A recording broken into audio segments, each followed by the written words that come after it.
Hi everyone, this is the Ultimate Peak Performance training session, and we're going to be looking at this really intriguing subject tonight about needs.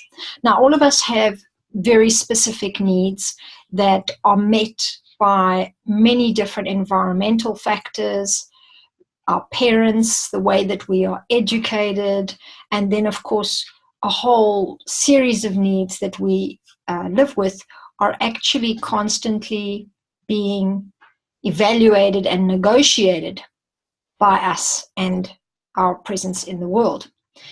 There's a really famous saying by a man called Anthony DeMello, and he says, "When the sage points at the moon, all that the idiot sees is the finger."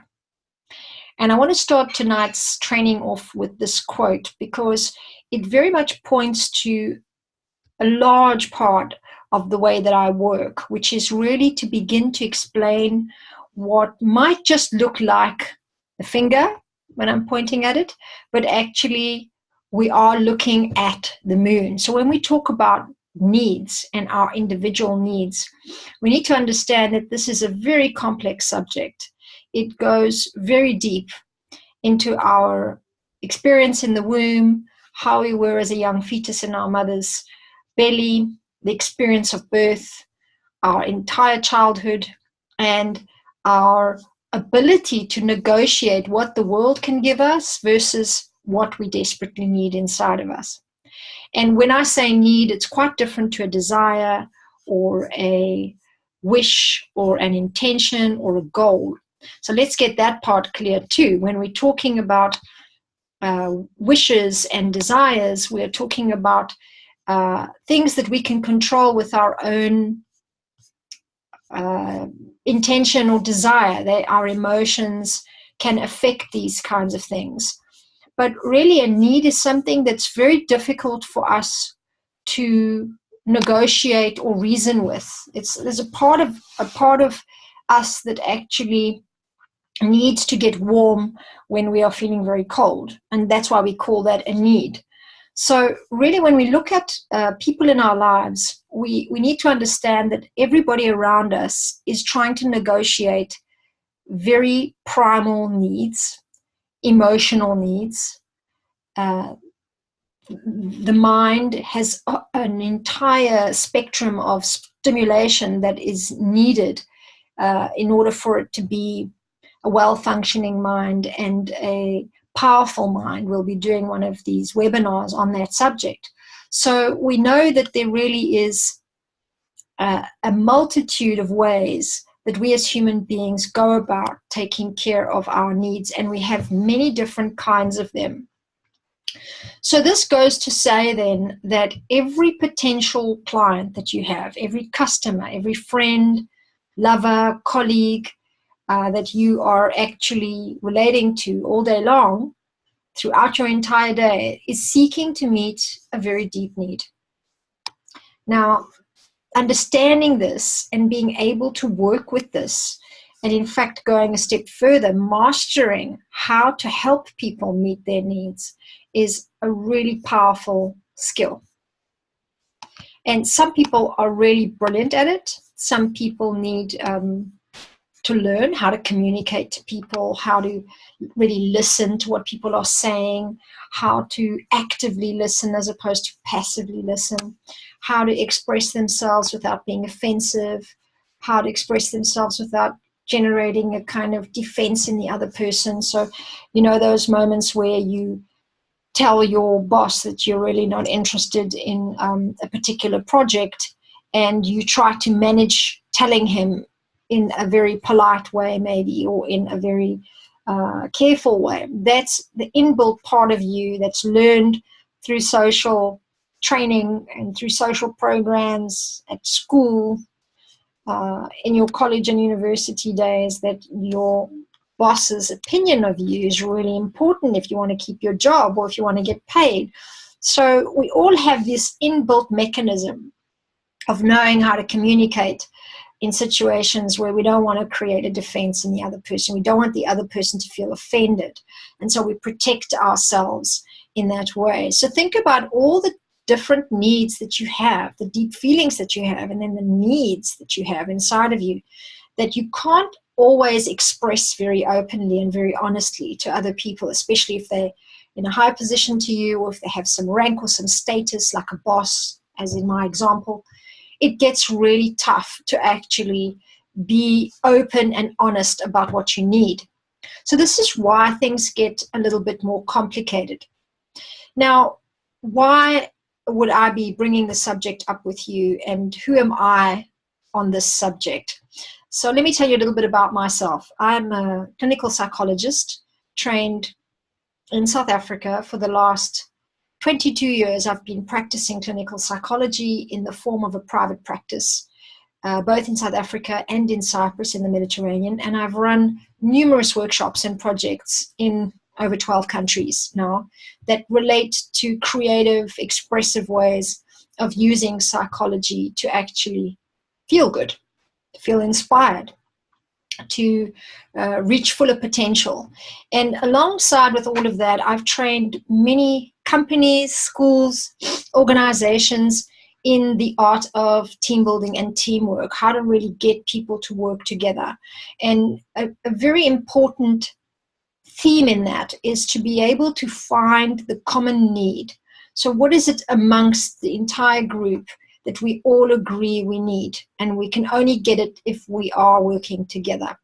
Often this is a kind of consensus that we agree upon, and we sometimes need a facilitator, someone like me maybe, to help teach us what we are capable of as a group if we are all agreeing to align ourselves, connect ourselves, and go for a common aim. So we think this is kind of obvious, but sometimes we need to really understand how to do that in a group context. So it's really important for us to learn how to navigate in groups and how to still get what we need, even though we might not be the center of attention. And this is really a theme that's come up in all the work that I've done in the psychotherapy practice and in many other projects that I've run, both with children, adults, and adolescents. There's a very interesting way that all human beings find a way to survive and find ways to get their needs met as best as possible. And this is really the fighting spirit in us. So we could say that somebody that spent 22 years, like myself, listening to people's problems, people's complaints, people's suffering, people's loss, people's sadness, people's joy, people's breakthroughs, is somebody that has had their ear on what people need for a really long time. So this is the insight that I bring to you, but also in the changing face of business nowadays, psychology of business and business psychology is really an interesting area. In fact, most of human resource and relational work in businesses is really advancing with the help of very clear, basic psychological principles. So understanding that everybody that you deal with in life is seeking to meet a deep need will really help you to understand the limitations and the influences that people you are trying to help actually face. So if you are running a business, or if you yourself are working in a business, understanding people better is really going to help you do a much better job or run a much better business. So things get a little bit more complicated when we look at how these needs start to contradict each other. And this was the really important part of this session tonight, is to understand that even though we have universal needs, all of us wanting the same kinds of things at the primal level, we may have very different emotional needs. We may have very different psychological needs. We may need to be stimulated with a tango night once a week instead of watching television. We might be interested in trying different kind of cuisine and engaging with different cultures, and other people may not. So these needs can be very different. And the core complex needs that we all share are easy to understand, but still then in us, we may have a need that goes in one direction and at the same time a need that goes in another. And I want to tell you exactly what I mean. So most of all, we have 4 specific needs. And these 4 specific needs are actually universal, and they are really important for us to meet at some point in our lives. And if we manage to stay in the flow, if we manage to keep meeting this need, it's quite possible that we can reach a state of happiness. But only after a while will that happiness stick with us. But then there will come a time where, again, we need to change our direction so that we start to fulfill another contradicting need.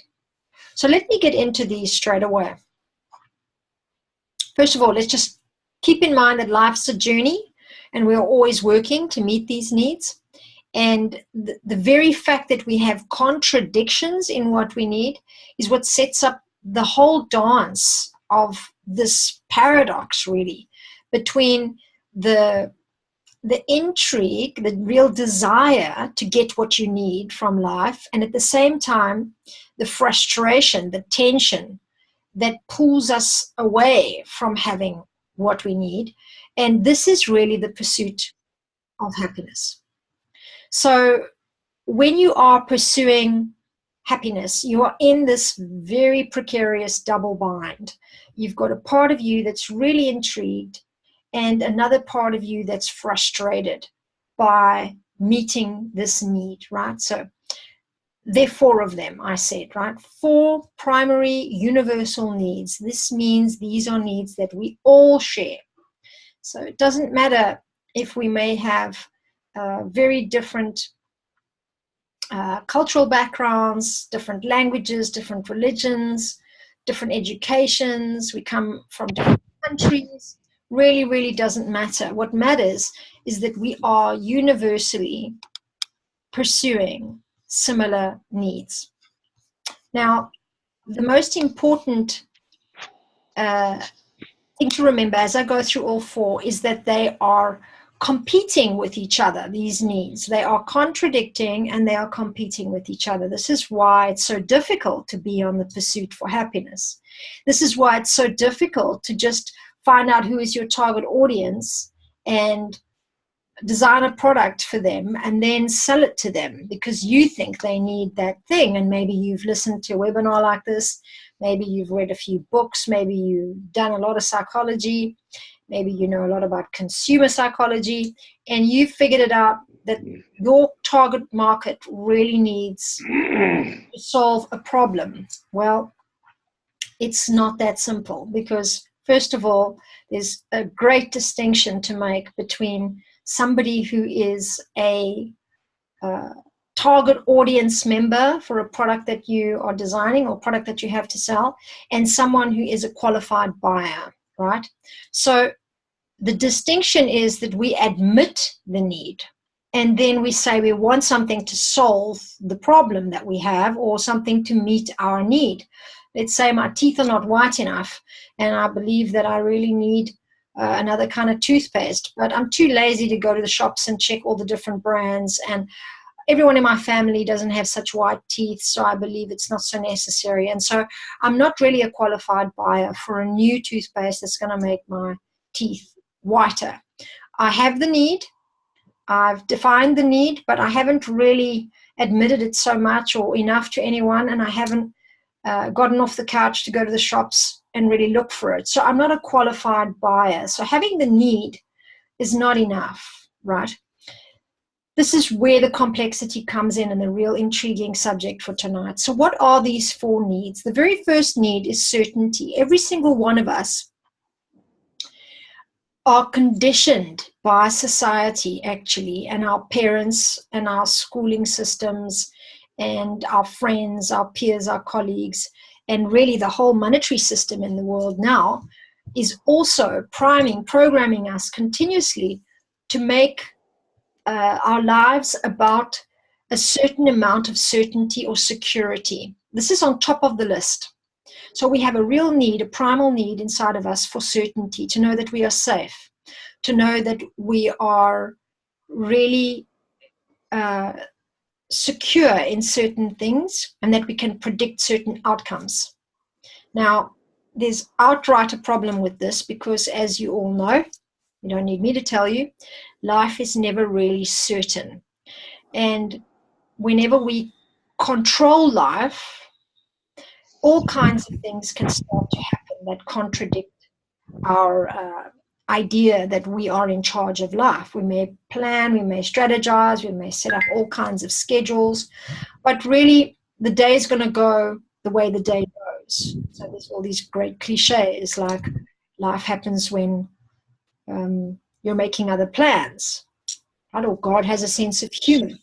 These are all areas where we can investigate and find out that actually we're not really certain of anything. So if you could start to meet your client's need for certainty, that's a really good place to start. The second need that we all have, and this is the contradiction right here, is the need for uncertainty. So we all have a inbuilt mechanism inside of us that seeks to have a selection of things, to have choice, and to be involved in diversity. And this means that we are all really looking for a sense of variety, a sense of diversity, and a place to exercise our choice. Choice is a really important variable. So there, as you have it right at the beginning, we can see that we have the need to be in control, the need for certainty, and at the same time, the need for things to change. Really paradoxical, right? Then we also have a third need, which is the need for significance. Now, this is a very interesting one, and you'll notice a lot of marketing online, a lot of content marketing that coaches are putting out nowadays, and a lot of, I would say, executive style marketing messages or some exclusive kind of product is sold to its audience by meeting this particular need for significance. So when you feel like you are somebody unique, or you are special, or your needs are special, or the person who's selling you something, or the hotel that you've just checked into is taking care of your significance, they consider you significant. They give you a little fruit basket when you arrive in your room. They park your car. They give you a little coupon. You start to feel so appreciated and so respected and so validated. And this is a really important need that we have. And if you can cater to this need in your business or in your product design, it's a really good one to bank on. Out of all of them, I would say that this is one of the areas where you can really think more deeply without too much confusion about how do you make your client feel significant? Do you meet this need? And if you do, you might find that you have a really good way to amplify that or accent that in your marketing messages now that you know how important it is. And I encourage you to do that. Do it authentically, genuinely, really caring for the person, knowing that he or she has a need to know that they are being attended to and that they are respected and important for you and your business. And there are excellent examples of companies that do such a brilliant job of this that they have renewed success in their businesses. So I'm just getting a few messages from people asking if they can sign on, or if they can also get some content from all of what we're talking about. So I can see that this is helpful to people, and that's really great news. The fourth need, can you guess what it is? It's the big buzzword, what all the songs are made of. The big passion that we all have in life is to really connect. and to feel love.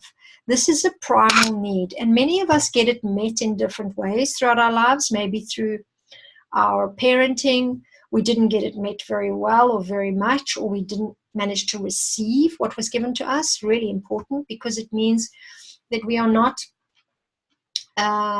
continuously accessing ways to meet this need. This is quite a challenge for a lot of people and for a lot of us, to feel like we have the right amount of connection with other human beings, the quality of connection that we really desire and we really need, someone who's on our level, really important, and then also someone that actually can make us feel unconditionally loved. This is because we need to feel respected, honored, and validated in life.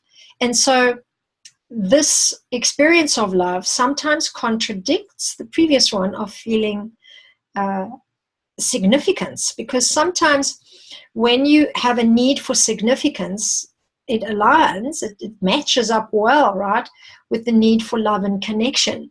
But if you're too focused on the need for significance, you forget to tend to the other, or you forget to really be there or humble yourself to what the other person needs. And this can often create the tension in relationships where you might not get the kind of love and affection that you really desire or really need from another person, because they consider you too concerned or too wrapped up in your own need for significance. And so we talk about narcissists, and we talk about narcissism, and we talk about being really vain, or being a little bit too self-directed, or living in your own little bubble. So the need for love and connection is one that we have lots of complex ways of expressing and ways of receiving, and so it makes it quite a tough one to complement or to meet. Now, you have down these 4 needs. I hope you've written them down somewhere, and if not, maybe you can get a pen and do that now, where you can have them as little buzzwords on your desk when you're working, when you're doing your marketing plans, your strategy plans, when you have clients in front of your desk, when you are planning out different business management schedules, and when you're looking at your resource of people in your businesses or in your companies, if you are managers or professionals, you want to think again more deeply about the 4 universal needs. First one is for certainty. Second one is for uncertainty. Third one is for significance. And the 4th one is for love and connection. So I want to give you 4 examples of businesses that are serving 4 different needs. For example, the need for certainty, great example, insurance companies. So if you have any access to an insurance plan, you will know that the need for certainty, a good example to remember, is an insurance company that makes certain and tries to sell certainty to its client. This is a really good example of how a business or an industry is serving a consumer need for certainty, like an insurance company. The need for uncertainty. Think about those special trips that you can take away to an exotic location. Think about those team building, paintball type excursions that your company might send you away to. Think about all kinds of off-road travel or deep sea diving. A lot of activities that involve the physical body are promising a kind of adventure to us. And this is something that we all need at some point in our lives, a kind of excitement, a variety, a diversity, something that is enjoyable to us, that gets us into this feeling of knowing that life is full of options, full of choice, and that we are actually alive. This is the second need. So these kinds of safari trips, for example, ecotourism, people selling adventure trailing, and any kind of holiday excursion, that would be meeting the need for uncertainty. I gave before this example of the hotel. This is for the third need, significance. A hotel that is really catering to the exclusivity and the precious reminder at every interchange with their client that the client is significant, that the client is important, that I want to make this client feel good, that I want them to feel special. All these little details. Let's say at some boutique hotel, you get very continuously met for this need of significance. This is a great example of a business that is serving the need for significance.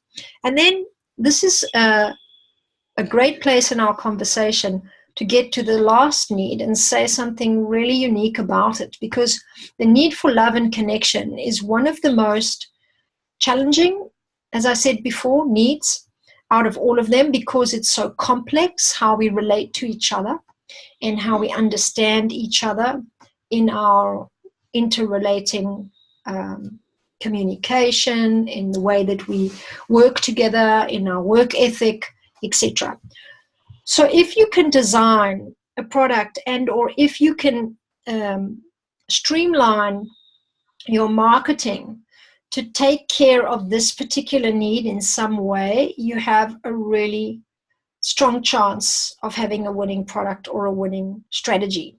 And you'll see this online with any networking platform, for example, LinkedIn, where many of you might have heard about this event. The platform LinkedIn is providing us all with a way of meeting our fourth need for connection. And nowadays in the world, this is one of the most important needs that most people are struggling with. Not only are we challenged to meet this need, but we are struggling to meet the need because the quality of connection is changing so much. The quantity is there. There's lots of possible connection, but the quality of these connections is not always up to standard. And it's not always what meets my unique self or your unique self. It might even be that you feel a little invaded sometimes by the amount of people that you're connected to, but again, not meeting the need for connection because the quality of those relationships is not feeding you at the deeper level. So when you're working in your business, or when you are talking to your clients, or when you're even relating to your children, to your partner, to your spouse, to the headmistress of the school that your child goes to, understand that the need for connection and love is the hardest one to fulfill. So if you can learn the skills of being able to connect more deeply with people and build better relationships with them, there's going to be a great increase to the value of work that you're actually able to do. So we're going to go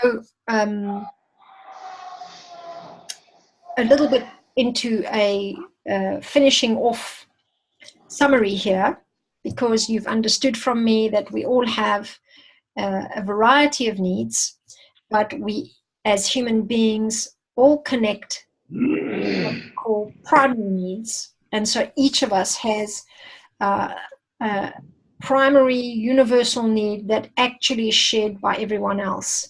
And sometimes we can have these needs contradicting each other. Sometimes we are moving in one direction to meet a need and we see we can't, so we try and meet another one. Sometimes we are running in the world, doing all the work we do, setting up what we are setting up, talking to people, and very unaware of what we really need from all of that.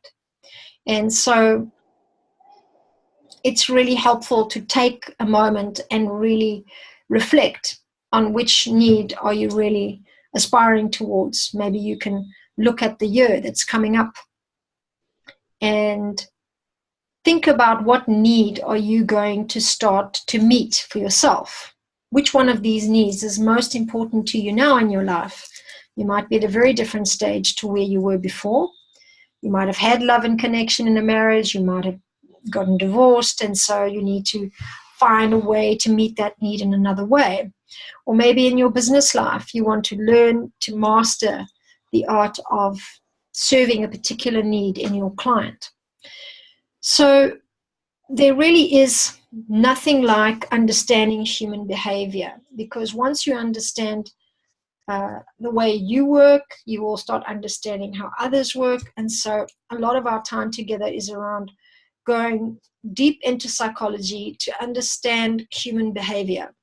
And once we understand human behavior, as I said, in ourselves, we become much better in the way that we relate to other people, and that means the work that we do has greater value. So I really hope you got some help from this.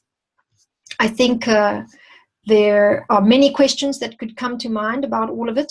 And so if you have any questions, you're very welcome to get on my Heleniq A consulting page. And for now, that's on Facebook, but I also have a LinkedIn group, and I'll put that up as well for any questions you have about any of the training. And if you want to know about the rest of the training, I'll also be putting a link up for the list of people.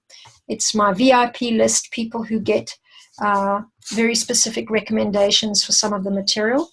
And there also are some trainings for single people looking to develop quality relationships to meet this fourth need.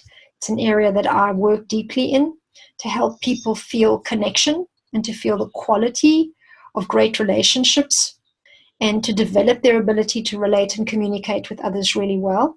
So there's a program there called Higher Love. How do we create a higher capacity for love and affection in life? How do we have better relationships? How do we feel more fulfilled with the relationships we have? Then there's another training which also involves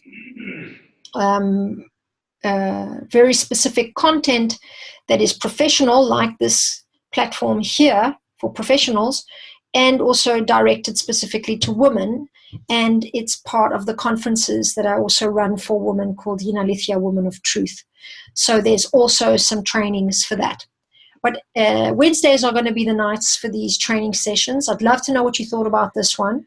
So if you have any comments about how to improve them, or if you have content, subjects that you would like me to talk about, let me know. If it's on my repertoire, I'll be happy to share and design some training for you around that. And if you let anyone else know, you just also have to pass on that link. It's a direct link, gets you on the training straight away. You don't have to send an email or anything like that. There will be very specific trainings that are for the VIP list, as I said. So that means that you send me your email and I'll put you on that list. And I send an email every week to let you know about the upcoming webinars. And I give you a little bit of training tips and tools to implement some of what we've discussed, and or to open up your awareness about the subject. So thank you so much for your time. And we've made a special effort to make these short because we don't have much time, and we want to use our time to have quality interactions and not quantity of time that doesn't really bring us much value. So keep in touch and keep circulating on the different platforms that I've mentioned to you, and you'll get lots of value. For example, we're talking on Friday about hormones and health, and that's relating to women and women's struggle at the moment with health and well-being. And in our next few trainings, we're going to be looking at excellent leadership, natural leadership. We're looking at toxic bosses very soon. If you have a boss who's toxic, you can find out here. If there's ways for you to protect yourself against that kind of interaction, and if you yourself might even be a toxic boss, I have ways that I can suggest you begin working on that so that you can also improve your experience, because whenever we are not running positive relationships, we also suffer. So it's really great to define that and to find the ways to heal that. Many different trainings on different subjects. I'll be letting you know on the list if you send me your email. If not, you'll just catch the updates on LinkedIn every now and again. Thank you so much for watching. Good night to everybody, and have a great week.